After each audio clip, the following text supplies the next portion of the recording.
Isaiah chapter 1, the Passion Translation. Here is the vision that Isaiah, the son of Amos, received by divine revelation concerning what was going to happen to Judah and Jerusalem during the times of Uzziah, Jotham, Ahaz, and Hezekiah, kings of Judah. Listen, O heavens, hear, O earth, for the Lord Yahweh has spoken. I tenderly nurtured children and made them great, but they have rebelled against me. Even a dumb ox instinctively knows its owner, and the stubborn mule knows the hand that feeds him. But Israel does not know me, nor do my people understand. Oh, how this nation keeps sinning. See them dragging the heavy burden of their guilt. They are corrupt children, descendants of evildoers. They have turned their backs on the Lord God and despised the Holy One of Israel. They have cut themselves off from the help of God. Why would you seek to be injured further? Why would you stubbornly continue in your rebellion? Your whole head is sick, and your heart and your will are weak and faint. You are corrupt from the bottom of your feet to the top of your head. There is no integrity, nothing but bruises, putrefying sores, and raw open wounds. They have not been drained or bandaged or soothed with oil. Your country is devastated and your cities burned to the ground. Foreigners plunder your crops before your eyes, and nothing but devastation and destruction in their wake.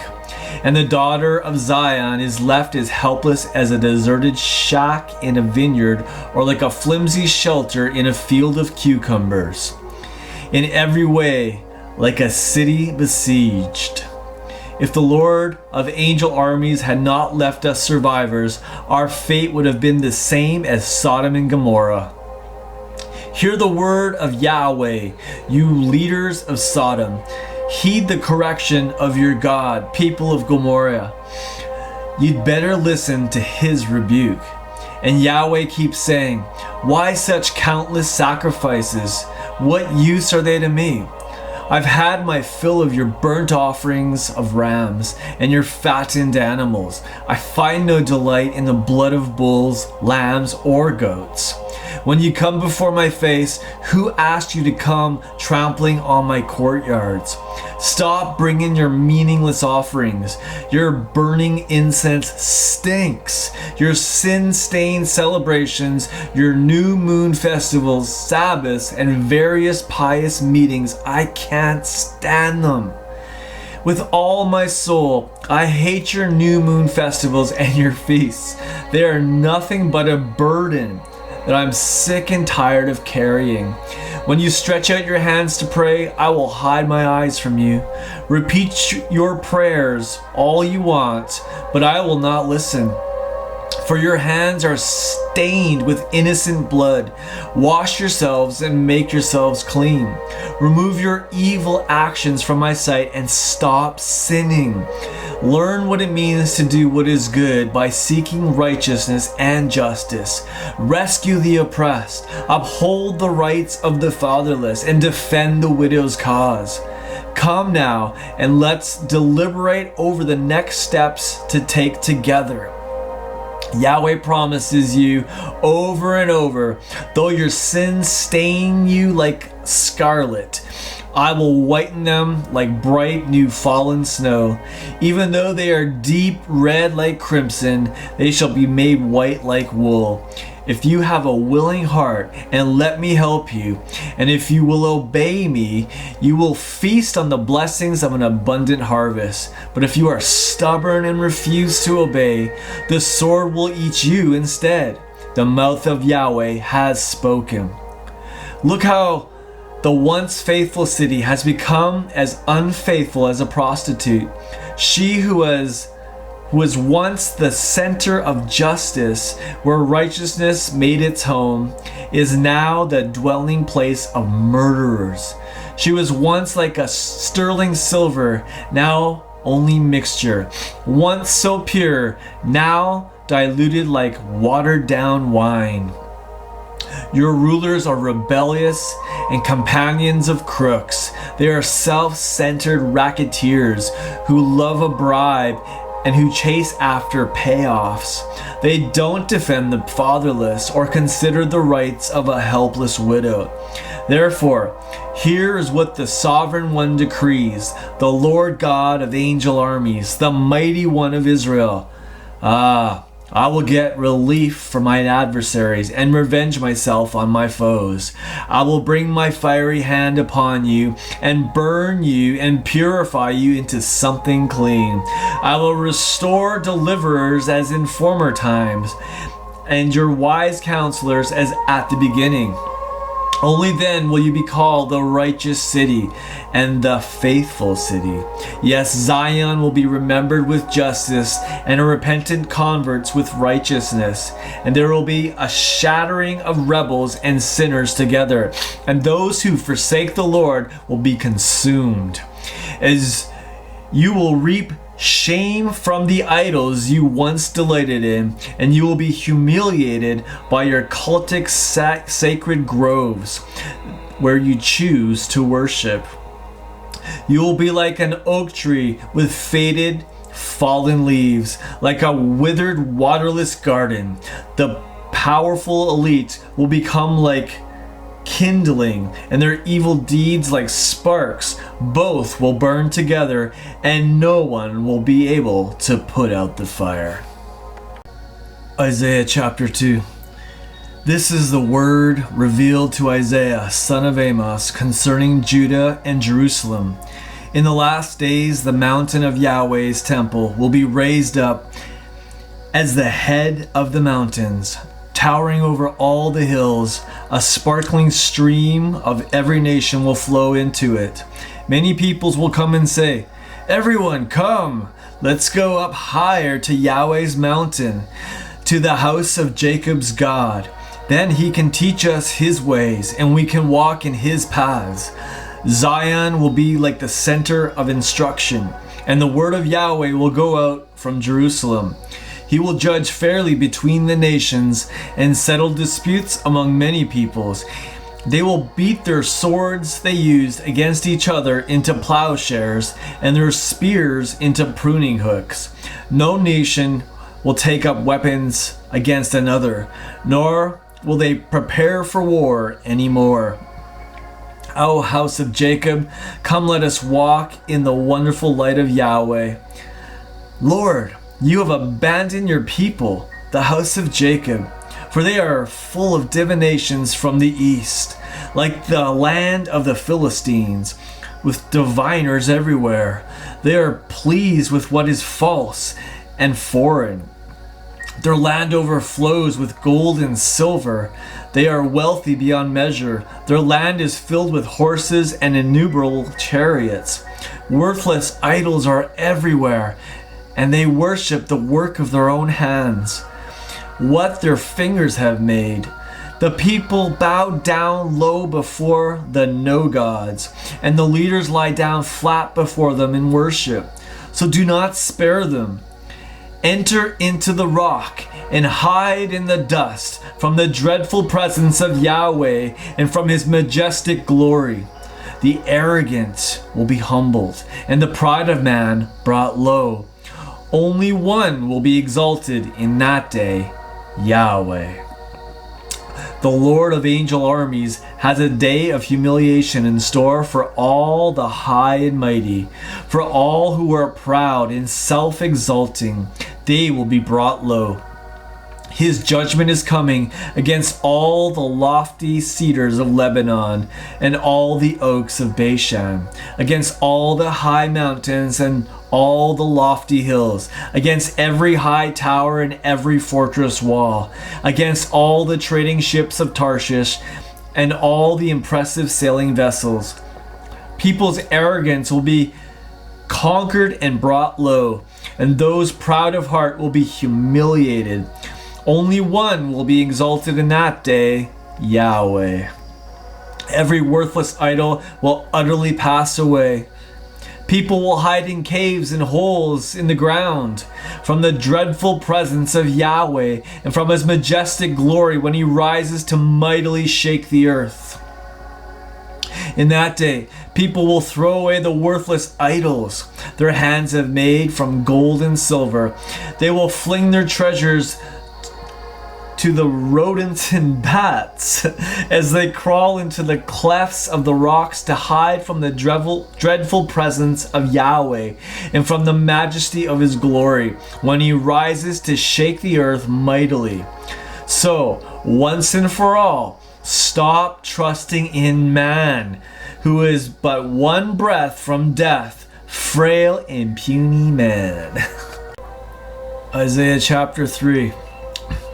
Behold, Yahweh, the Sovereign One, the commander of angel armies, is about to cut off from Jerusalem and Judah every source of support and security, including all food supplies and water. He will remove their heroes and soldiers, prophets and judges, their fortune tellers and statesmen, their respected military leaders, pillars of the community, their counselors, skilled craftsmen, and those professional charmers. I will make inexperienced youth their rulers, and children will govern them. Everyone will take advantage of everyone, and neighbor will struggle against neighbor. The youth will not respect their elders, and the dishonorable will sneer at those worthy of honor.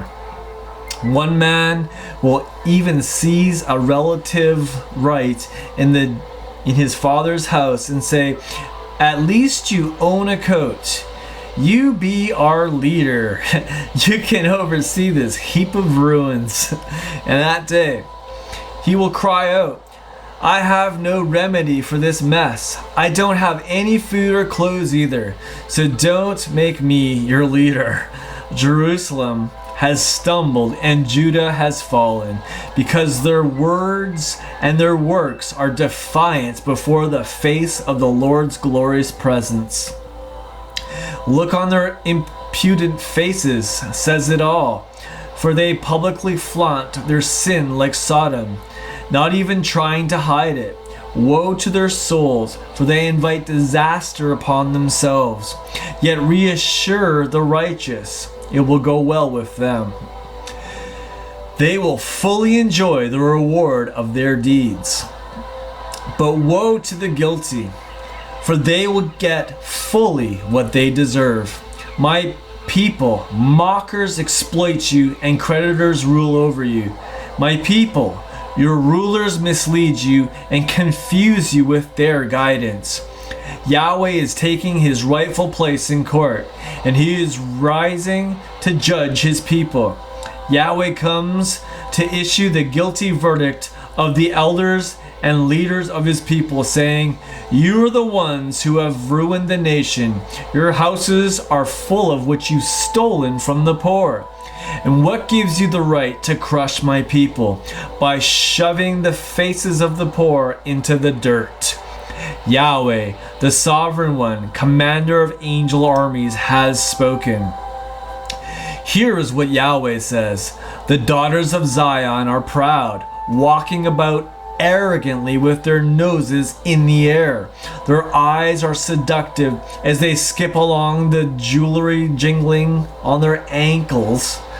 So the Lord will afflict the foreheads of the daughters of Zion with scabs. Yahweh will make the front of their heads bald in that day. In that day, the Lord will strip away their vanity, their beautiful ankle jewelry, necklaces, crescent pendants, earrings, bracelets, and veils of shimmering gaze.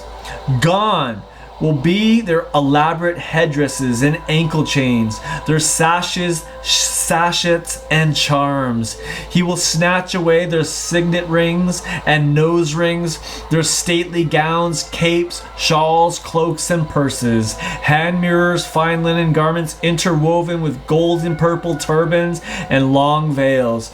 A stench will take the place of seductive perfumes. A rope will take the place of a sash.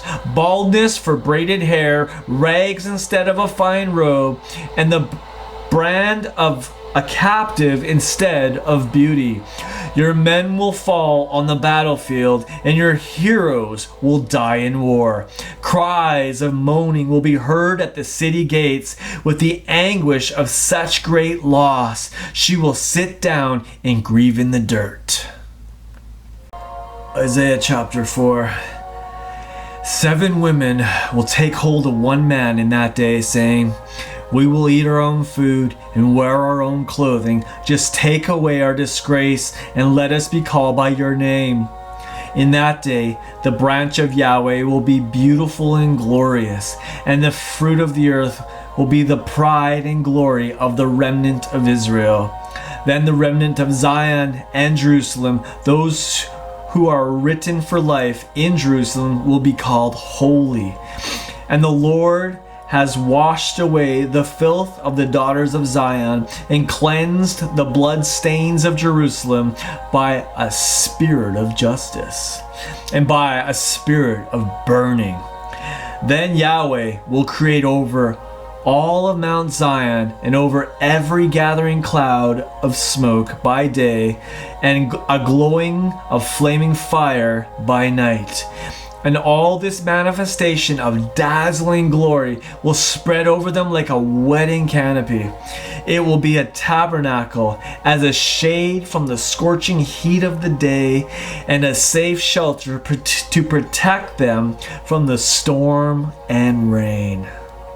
Isaiah chapter 5. Let me sing a song for the one I love, called My Lover and His Vineyard. My beloved planted a vineyard on a very fertile hill. First he dug up its ground and hauled away its stones so he could plant within it the choicest of vines. He built a watchtower in the middle of it and carved a winepress out of its rock. He fully expected it to bear good grapes, but instead it produced only worthless grapes, wild grapes.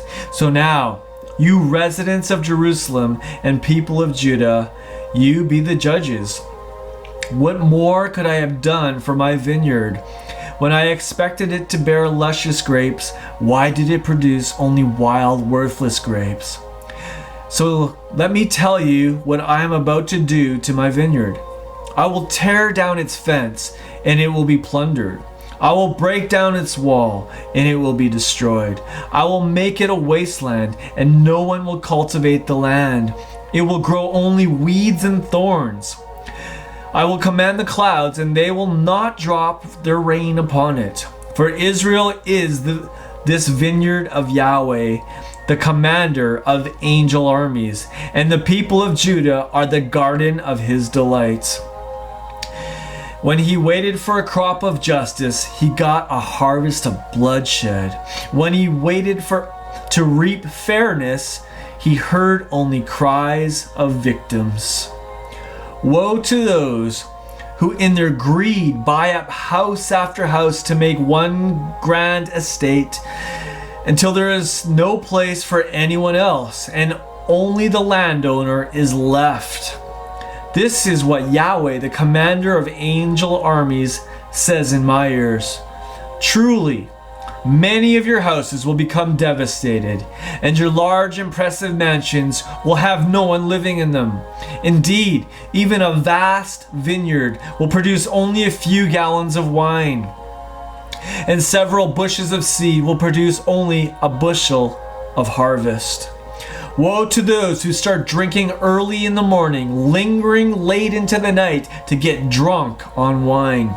Their lavish parties and complete with music of harps and flutes, and their wine flows. Yet they have no respect for what Yahweh has done, nor do they contemplate the work of his hands. Therefore, my people go into exile for lack of understanding.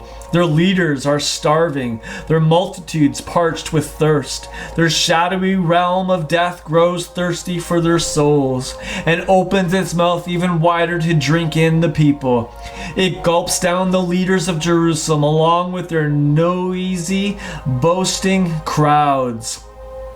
The people will be humiliated, all of humanity humbled, and the arrogant will be brought low. With justice, the Lord Yahweh, commander of angel armies, displays his greatness, and righteousness sets him apart as the holy God. Then lambs will graze as if in their own pastures, and the refugee will eat in the ruins of the rich. Woe to those who drag behind them their guilt with ropes made of lies, straining and tugging, harnessed to their bondage. They say, "May God hurry up and bring his judgment so that we can see it once and for all. Let the prophetic plan of the Holy One of Israel quickly come to pass so we can see what it is." Woe to those who call evil good and good evil, and replace darkness with light and light with darkness, who replace bitter with sweet and sweet with bitter. Woe to those who are wise in their own eyes and see themselves as clever and shrewd. Woe to the champion wine drinkers who are heroes in mixing strong drinks, judges and politicians who acquit the guilty for a bribe and take away the rights of the innocent. Therefore, just as tongues of fire lick up the straw and dry grass, they will be destroyed. Just as a plant with decaying roots and blossoms dries up like dust and blown away in the wind. For they said, "No," to the teachings of Yahweh, the Lord of angel armies. They have despised the word of the Holy One of Israel. For this reason, Yahweh's anger burned against his people, and he struck them down with his holy hand. The mountains trembled. The dead bodies were littered like garbage left in the streets. Even with this, his anger has not turned away, and still his hand is heavy upon them. He will lift up a banner to signal the distant nations. He whistles for them to come from the ends of the earth. Look, here they come, running swiftly and speedily. Not one warrior stumbles or grows weary, not even stopping to rest or sleep. They are battle ready. Their arrows are sharpened and every bow strung. Their horses' hooves are hard as flint. Their chariot wheels turn like the whirlwind. Their shout is like a lion's roar, the roar of strong lions growling as they seize their prey. They carry away captives and none can rescue them. They roar and roar on that day like the roaring of crashing waves. If you look back across the land, you'll see only darkness, disaster, and distress. Daylight itself will be obscured by thick clouds.